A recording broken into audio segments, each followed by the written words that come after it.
কয়েকদিন আগে আপনারা দেখেছেন যে ভারতের আদানি নামক একটি কোম্পানির সাথে একটি গোপন চুক্তি সই করেছে বাংলাদেশের এই বর্তমান ফ্যাসিস্ট নিশিরাতের অবৈধ সরকার। কিন্তু এই গোপন চুক্তিটি তারা গোপন রাখতে পারেনি, এটি আন্তর্জাতিক মিডিয়াতে স্থান করে নিয়েছে। প্রিয় ভাই বোনেরা, যেই চুক্তিটি সম্পন্ন করেছে যে কোনো বিবেকবান দেশপ্রেমিক মানুষ বলবে যে এই চুক্তিটি একটি দেশদ্রোহিতার শামিল। আপনাদের সামনে আজকে এই চুক্তির দুটি বা একটি অংশ আমি আপনাদের সামনে তুলে ধরতে চাই, তাহলে আপনারা পরিষ্কারভাবে বুঝতে পারবেন যে কেন এই চুক্তিটি যারা করেছে তারা যে দেশদ্রোহিতার মতন অন্যায় করেছে।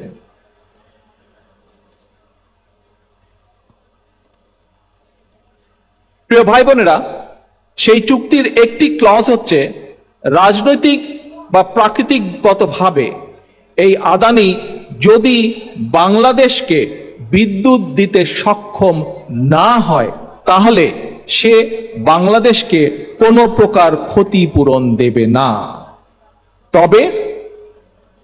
তবে বাংলাদেশ যদি কোনো কারণে বিদ্যুৎ না নেয় তাহলে বাংলাদেশের জনগণের পকেট থেকে ক্যাপাসিটি চার্জের নামে আদানিকে পয়সা দিতে হবে, তাও প্রায় $450 মিলিয়ন দিতে হবে। এই গেল চুক্তির একটি অংশ। অর্থাৎ আদানি যদি কোনো কারণে বিদ্যুৎ না দেয় তাহলে আদানিকে কোনো ক্ষতিপূরণ দিতে হবে না, কিন্তু বাংলাদেশ যদি কোনো কারণে বিদ্যুৎ না নেয় তাহলে বাংলাদেশকে তাকে ক্যাপাসিটি চার্জের নামে তারপরেও টাকা দিতে হবে।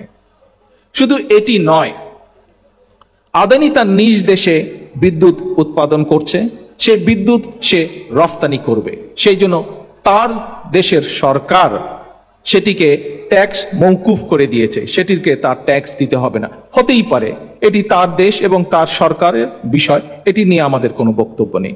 আমাদের বক্তব্যটি হচ্ছে যেই ট্যাক্স মওকুফ করে দিয়েছে সেই ট্যাক্স মওকুফ করার পরে ফলে আদানির বছরে $1 বিলিয়ন বেশি লাভ হবে, এবং যদিও তাকে সেই ট্যাক্স দিতে হচ্ছে না ভারত সরকারকে, কিন্তু আদানি সেই ট্যাক্সের পয়সা, সেই পরিমাণ পয়সা সেটি বাংলাদেশের মানুষের পকেট থেকে সেটি সে নিয়ে নিচ্ছে।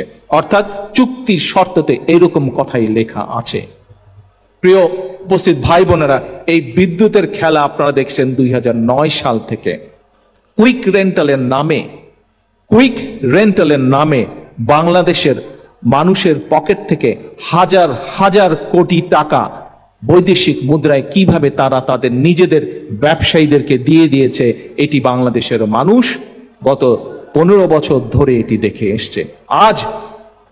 আজ বাংলাদেশের মানুষের কাছে, বাংলাদেশের গণতন্ত্রকামী মানুষের কাছে একটি জিনিস আজ পরিষ্কার হয়ে গেছে। কি সেটি হচ্ছে আওয়ামী লীগ নামক এই ফ্যাসিস্ট দলটির কাছে বাংলাদেশের মানুষের গণতন্ত্র, বাংলাদেশের মানুষের ভোটের অধিকার, বাংলাদেশের মানুষের অর্থ, বাংলাদেশের মানুষের সম্পদ এবং বাংলাদেশের স্বাধীনতা এবং সার্বভৌমত্ব